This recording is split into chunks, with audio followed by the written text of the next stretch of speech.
நேற்று ரம்ஜானுக்கு நம்ம வீட்டுக்கு சுட சுட மட்டன் பிரியாணி வந்திருந்தது. அந்த பாத்திரத்தை ஓப்பன் பண்ணோன்னே பார்த்தீங்கன்னா அவ்வளோ ஸ்மெல்லு வீடு ஃபுல்லாக.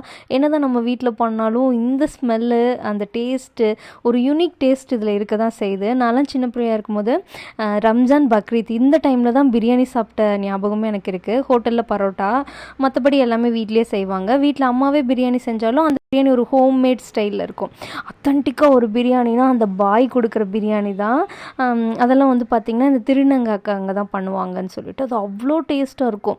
அந்த பிரியாணிக்காக வெயிட் பண்ணி சாப்பிட்ட ஞாபகம் தான் எனக்கு இன்றைக்கி வந்திருந்தது. இந்த மாதிரி சின்ன வயசில் பிரியாணிக்காக நீங்கள் வெயிட் பண்ணி சாப்பிட்ருக்கீங்களான்னு சொல்லுங்கள். இப்போ என்ன தான் மூளைக்கு கடைங்க திறந்தாலும் அந்த பிரியாணியோட டேஸ்ட்டை யாரும் அடிச்சுக்க முடியாதுன்னு தாங்க நான் சொல்லுவேன்.